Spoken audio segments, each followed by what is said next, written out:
Yung dati, nagsimula ako mag-paraglide, mayroong mga misconception, akala ng mga tao, parasailing siya, na nagawa ko na yan sa Boracay, na mayroong tali, hinahatak ng boat.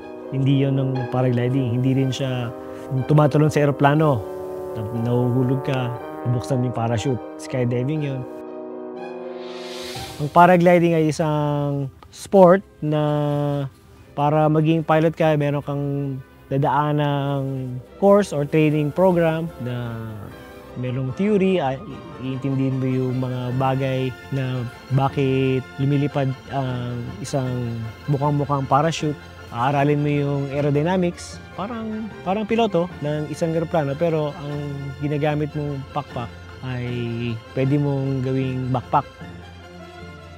Gaya nung ginagawa ko sa mountaineering, imbis na bababa ka na gagamitin mo yung paa mo, maglilipad ka na lang pababa.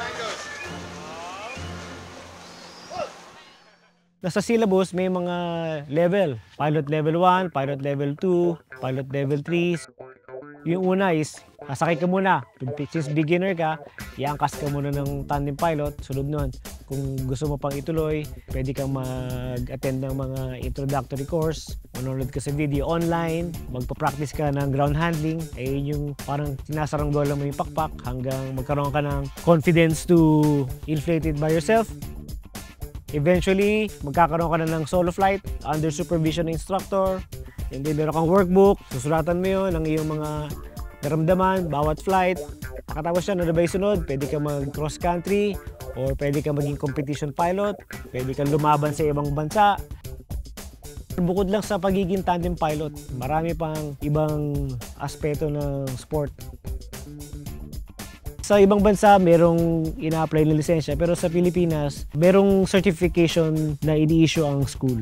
So dahil konti pa lang lumilipad sa Pilipinas, so hindi pa siya talaga ganun kakilala ng mga tao. So ang club ang nagbibigay assistance dito at nagbibigay ng impormasyon para magampanan yung mga kailangan ipasa doon sa syllabus. Sa ngayon, nakikilala na siya sa ibang bansa dahil kasi may mga ibang membro na dito natututo tapos bumabiyahe sila sa ibang lugar.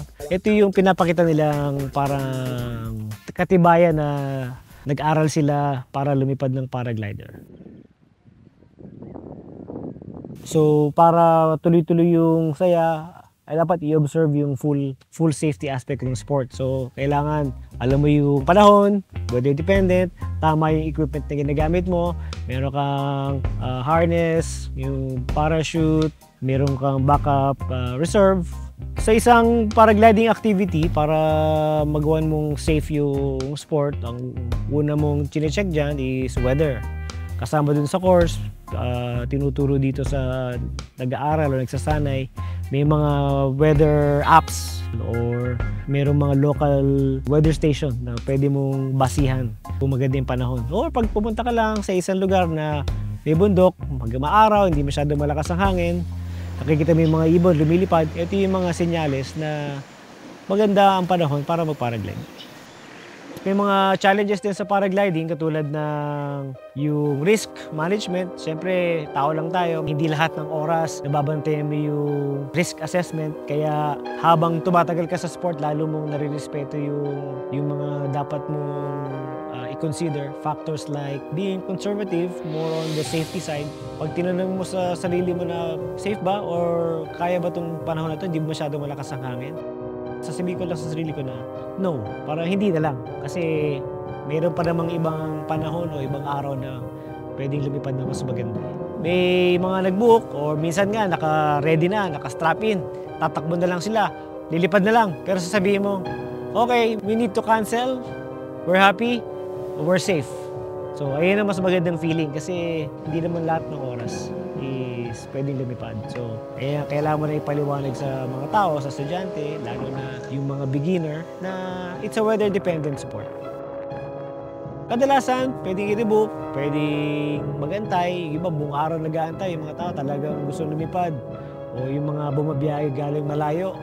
Sinisigurado namin, bago sila pupunta dito, is nabigyan sila ng impormasyon na may pagkakataon na pwede sila lumipad or hindi. Maganda yung pakiramdam na pag nag-share ka ng tandem, merong konti income, at least pang bili ng bagong equipment para tuloy-tuloy yung activity and keeping the sport safe in that manner. But yung second reward na nakukuha ko is yung ngiti dun sa pasahero mo. Naalala mo palagi yung first time ako lumipad, na ganoon pala yung feeling, no? Excited ka, no? First time parang dream come true. Ito na pala yung reality na pwede na palang lumipad, parang ibon. Basically, ang paragliding naman, mental activity siya than the physical kasi kailangan yung pag-iisip mo, focus. Yung physical is later on. Dahil madalas ako pumunta dito na hindi ako nakalipad kesa sa nakalipad ako. So yung una mong ipapracticein is yung disiplina na ang responsibilidad mo para sa sarili mo, para sa ibang tao, saka sa lugar.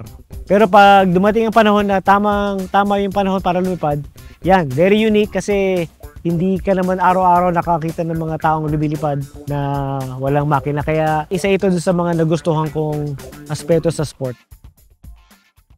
Bilang isang paraglider na nagsimula more than 13 years ago, ang maganda is patibayin pa yung samahan ng club, para palaguin, magturuan yung may mga interest na matuto, bigyan ng mga payo yung mga baguhan, turuan sila na ituloy yung pagiging safety conscious. So pag pupunta ka dito, is nature appreciation first, tapos sunod is work on your mental state na kaya ko bang lumipad ng ganyan kataas, parang ibon, walang makina, na ang kailangan ko lang is necessary skills to learn how to maneuver using the equipment na available. Ang advice sa mga interesado mag-paraglide is have an open mind kasi nature will teach you how to be patient.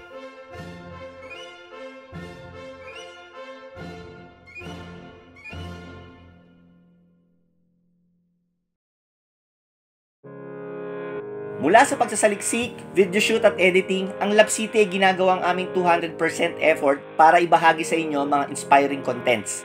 Kung gusto ninyo ang mga ginagawa namin, meron 3+1 ways para maipakita ang inyong mainit na suporta. Una, mag-share at mag-subscribe sa aming mga video. Pangalawa, pwede din kayo mag-email kung meron kayong suggested contents na swabing i-feature. Kami rin ay open sa witty minds katulad mo upang makisaya at maging bahagi ng Lab City crew. Kung gusto nyo naman na ibahagi ang inyong kwento o i-promote ang inyong negosyo, pwede nyo kami makatrabaho.